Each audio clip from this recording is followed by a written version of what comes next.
ಊಟಕ್ಕೆ ಹೋಗಿದ್ದಕ್ಕೆ ಹೆಚ್ಚು ಮಹತ್ವ ಕೊಡೋದು ಬೇಡ. ಮುಖ್ಯಮಂತ್ರಿಗಳು ಸತೀಶ್ ಜಾರಕಿಹೊಳಿ ಮನೆಗೆ ಊಟಕ್ಕೆ ಹೋಗಿದ್ದಾರೆ. ನನ್ನ ಮನೆಗೂ 2 ಸಾರಿ ಕರೆದಿದ್ದೇನೆ, ಬಂದಿದ್ದಾರೆ. ಡಿನ್ನರ್ ಪಾಲಿಟಿಕ್ಸ್ ಬಗ್ಗೆ ಸಚಿವ ಎಂಬಿ ಪಾಟೀಲ್ ಈ ರೀತಿಯಾಗಿ ಪ್ರತಿಕ್ರಿಯೆ ಕೊಟ್ಟಿದ್ದಾರೆ. ಇದರಲ್ಲಿ ಏನು ವಿಶೇಷ ಅರ್ಥ ಕಲ್ಪಿಸೋದು ಬೇಡ. ಊಟಕ್ಕೆ ಹೋಗಿದ್ದಷ್ಟೇ ಮುಖ್ಯಮಂತ್ರಿಗಳು. ಸತೀಶ್ ಜಾರಕಿಹೊಳಿ ಅವರು ಆಹ್ವಾನ ಕೊಟ್ಟಿದ್ರು, ಅವ್ರ ಮನೆಗೆ ಉಣ್ಣಕ್ಕೆ ಹೋಗಿದ್ರು. ಅದಕ್ಕೆ ಯಾಕೆ ನೀವು ಅಷ್ಟೊಂದು ಮಹತ್ವ ಕೊಡ್ತೀರಿ? ನನ್ನ ಮನೆಗೂ 2 ಸಾರಿ ಕರೆದಿದ್ದೇನೆ, ಊಟಕ್ಕೆ ಬಂದಿದ್ದಾರೆ, ಅದನ್ನು ರಾಜಕೀಯ ಮಾಡಿದ್ರಂಗೆ? ಇದು ಎಂ ಬಿ ಪಾಟೀಲ್ ಅವರ ಪ್ರಶ್ನೆಯಾಗಿದೆ. ಯಾಕಂದರೆ ಬೇರೆ ಬೇರೆ ರಾಜಕೀಯ ಆಯಾಮವನ್ನು ಪಡೆದುಕೊಳ್ತಾ ಇದೆ. ಇತ್ತೀಚೆಗೆ ಕಾಂಗ್ರೆಸ್ನಲ್ಲಿ ಏನೇ ನಡೆದರೂ ಕೂಡ ಇದಕ್ಕೆ ವಿಶೇಷ ಅರ್ಥ ಕಲ್ಪಿಸೋದು ಬೇಡ. ಅಷ್ಟೇ ಯಾಕೆ, ವಿರೋಧ ಪಕ್ಷದವರು ಕೂಡ ನಮ್ಮ ಮನೆಗೆ ಊಟಕ್ಕೆ ಬರ್ತಾರೆ, ನಾವು ಅವ್ರ ಮನೆಗೆ ಊಟಕ್ಕೆ ಹೋಗ್ತೀವಿ, ಅದರಲ್ಲಿ ಏನು ತಪ್ಪಿದೆ? ಸಂಬಂಧಗಳು ಬೇರೆ, ರಾಜಕೀಯ ಬೇರೆ ಅನ್ನುವಂಥ ಅರ್ಥದಲ್ಲಿ ಎಂ ಬಿ ಪಾಟೀಲ್ ಮಾತನಾಡಿದ್ದಾರೆ.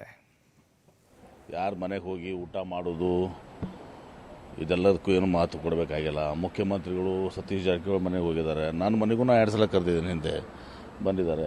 ಇದಕ್ಕೆ ವಿಶೇಷ ಅರ್ಥ ಕಲ್ಪಿಸ್ಕೊಡೋದು ಸರಿಯಲ್ಲ. ಅಷ್ಟೇ ಯಾಕೆ, ನಾವು ವಿರೋಧ ಪಕ್ಷದವರು ನಮ್ಮ ಮನೆಗೆ ಊಟಕ್ಕೆ ಬರ್ತಾರೆ, ನಾವು ಅವ್ರ ಮನೆಗೆ ಊಟಕ್ಕೆ ಹೋಗ್ತೀವಿ. ಏನು ತಪ್ಪಿದೆ ಅದರಲ್ಲಿ? ನೀವು ಹೋಗಲಿದ್ದೀನಿ. ಇವತ್ತು ಯಾರ ಮನೆಗೆ ಹೋಗಿ ಊಟ ಮಾಡೋದು ಇದೆಲ್ಲದಕ್ಕೂ ಏನು ಮಾತು ಕೊಡಬೇಕಾಗಿಲ್ಲ. ಮುಖ್ಯಮಂತ್ರಿಗಳು ಸತೀಶ್ ಜಾರಕಿಹೊಳಿ ಮನೆಗೆ ಹೋಗಿದ್ದಾರೆ. ನನ್ನ ಮನೆಗೂ 2 ಸಲ ಕರೆದಿದ್ದೀನಿ, ಹಿಂದೆ ಬಂದಿದ್ದಾರೆ.